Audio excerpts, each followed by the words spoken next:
سلام الله عليكم. درس اليوم في مكون الاقتداء هو إنذار الرسول صلى الله عليه وسلم لعشيرته. العشيرة، القوم. أهداف الدرس: أن أتعرف بداية الدعوة انطلاقا من القرآن الكريم، أن أدعو إلى الخير والحق، أن أتعود على الامتثال لأوامر الله عز وجل. يقول الله تعالى: يا أيها المدثر قم فأنذر وربك فكبر.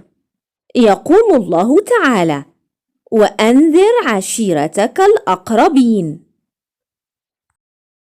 يا أيها المدثر، المراد به النبي صلى الله عليه وسلم، أي يا أيها المتلفف بثيابه عند نزول الوحي، فعند نزول الوحي أحس رسولنا الكريم بالخوف وبالبرد فالتف في ثيابه.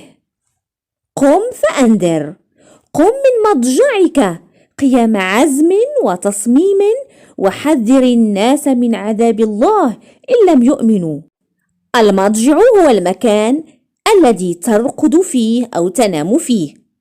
وأنذر عشيرتك الأقربين، وهم بنو هاشم وبنو عبد المطلب، وقد أنذرهم الرسول الله صلى الله عليه وسلم جهارا أي علنية. يا فاطمة بنت محمد، يا صفية بنت عبد المطلب، لا أملك لكم من الله شيئا. هذا هو الخطاب الذي وجهه رسولنا الكريم لعشيرته منذرا لهم. بماذا أمر الله نبيه محمدا صلى الله عليه وسلم في سورة المدثر؟ أمر الله نبيه في سورة المدثر أن يقوم وينذر قومه وأن يكبر ربه. بماذا أمره الله في الآية 213 من سورة الشعراء؟ أمره أن ينذر عشيرته الأقربين.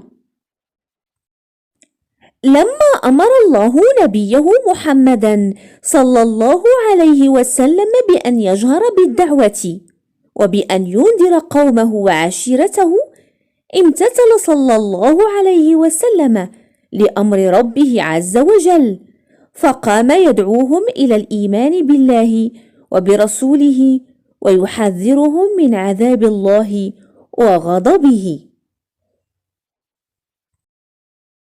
أبني قيمي، أختار ما استفدته من إنذار رسول الله صلى الله عليه وسلم لعشيرته: تجنب الأعمال الموجبة لغضب الله وعقابه، طاعة الله تعالى ورسوله محمد صلى الله عليه وسلم، إذاية الجار. تجنب الأعمال الموجبة لغضب الله وعقابه، طاعة الله تعالى ورسوله محمد صلى الله عليه وسلم. أستثمر تعلماتي وأوظفها. أختار مما يلي السلوك الحسنة: الصبر والمواظبة، طاعة الله تعالى ورسوله محمد صلى الله عليه وسلم، الغش في الامتحان، طاعة الوالدين، التمادي في الخطأ، الاعتراف بالخطأ. الصبر والمواظبة، طاعة الله تعالى ورسوله محمد صلى الله عليه وسلم، طاعة الوالدين، الاعتراف بالخطأ. أختار التصرف المناسب: أدعو أقاربي إلى الخير، أعتز بوطني، أنهى أصدقائي عن الشر، أسكت عن الحق. أدعو أقاربي إلى الخير، أعتز بوطني، أنهى أصدقائي عن الشر. لا تنسونا من صالح الدعاء.